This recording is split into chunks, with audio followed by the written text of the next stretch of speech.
Hello and welcome to the latest video update from the Fire Brigade Union in the West Midlands. My name's Billy Holland, I'm the brigade organiser. This is Andy Scattergood, your brigade chair, and excitingly Scats tells me that today is a bit of a campaign special. So just as a background to that, can you give us a brief update on the situation surrounding the new contracts? Yeah, so this is all to do with the contractual issues that we're facing here in the West Midlands, and specifically to do with the issuing of flexible contracts to new entrants to our new firefighters. The update on that currently is that management have written to brigade officials with their position on these contracts. Now they've clearly stated that at this current time they still have no intention of withdrawing those contracts. What they have written though is something that we do need to explore a bit more thoroughly on this to fully understand exactly what is happening, but they've asked that we look to seek to reach a collective agreement which also includes the broadening of the role of a firefighter, but also includes our terms and conditions. It also includes the staffing model, and worrying for some of our members, it also includes the lates arrangements. So that's something that we need to explore a little bit further, but like I say, at this current time they've still shown no indication that the contracts will be withdrawn.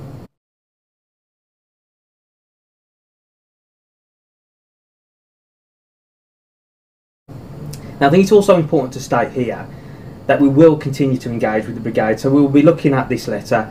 We still need to decipher exactly what some of this means, and we will be responding accordingly, but we will continue to engage.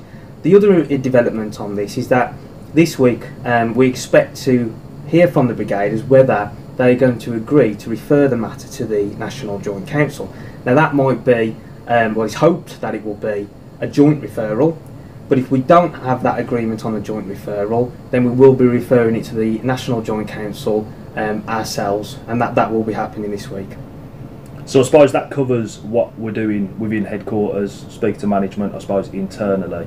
But a lot of members are asking me what we're going to do apart from that and how they can get involved, and I suppose that brings us into the campaign that we're looking to launch, and they want to know what will this involve. So what will it involve? Okay, so the campaign, we're going to be calling it the Fired Up campaign. And that's so it's easily identifiable to not only our members but also members of the public. This will predominantly be about informing and raising awareness to the public. So we will be launching a petition. This will be an online petition, essentially calling on the Fire Authority and management within West Midlands Fire Service to withdraw these contracts, to fully explain to the public exactly what's happening and encourage them to put their name to this petition in order to call on these contracts to be withdrawn and a better approach taken. We'll also be looking at setting up street stalls, so we'll be setting up stalls within the town centres, hopefully around the brigade, where we'll also be engaging with the public and telling them what's happening and asking them to sign our petition. As part of that, we'll be producing leaflets. These leaflets will be some will be going to our members and some will be going to the members of the public to be handed out at these street stalls. And then what we will also be doing is writing to every Labour MP and Labour councillor, again highlighting the issues, especially what's important to them in their role as an elected representative about the risk to fire cover, the risk to the firefighter role, and just informing them exactly what's happening, asking them for their support. Now, FBU reps are already out engaging with people, so reps are currently engaging with local labour groups, they're engaging with other political trade union groups and that, to sort of explain to them exactly what's happening and gather support that way.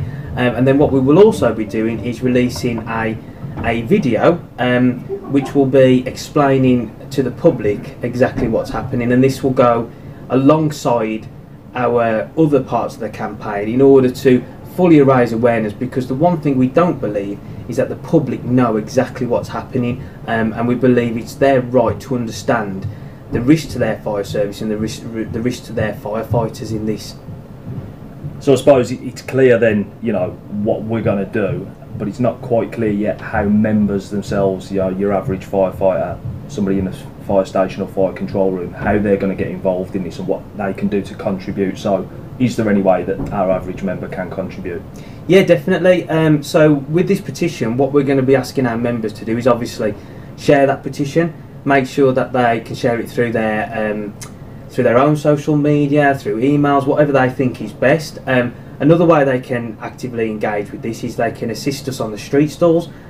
So we're looking for members to join us on the street stalls in order to explain from a firefighter's perspective exactly what's happening, because again we don't feel that the public have had the whole side of the story on this. So the firefighters can join us on the street stalls, they can engage with the public, explain what's happening, and again encourage them to sign the petition.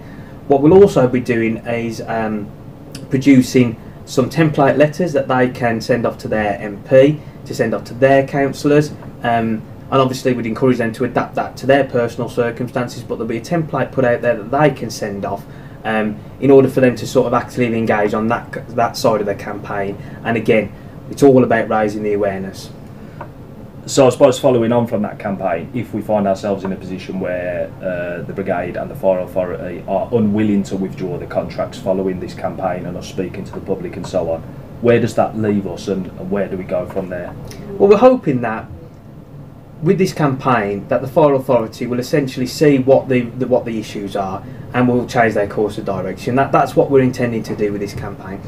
However, there is a risk that won't happen. So what we will be doing is looking then of our other options, and our other options do include a trade dispute. So I think it's important that members are fully aware and realise that this campaign is about affecting the change that we want, but there is a real risk that we could end up in a trade dispute with this if our management don't change their course of direction.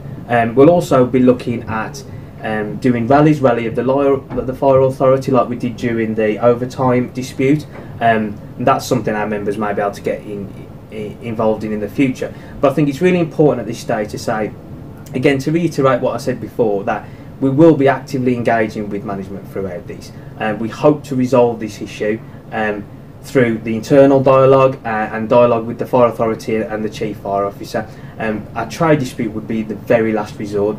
But it is, as I said, important that members are aware that should this campaign not have the effect that we want, and should those who can make this change not listen to us, then we will have no other choice but to look at a trade dispute. Great, I think that's covered most of the points that our members have been raising recently. So that's it from me and Andy for now. Please follow our Facebook page to keep sort of informed, follow our Twitter, and make sure that you're signed up to our mailing list. If you are not signed up to that mailing list, email me, Billy Holland, and I'll get you involved with that. So that's it. Thanks for listening. Thanks for joining us again.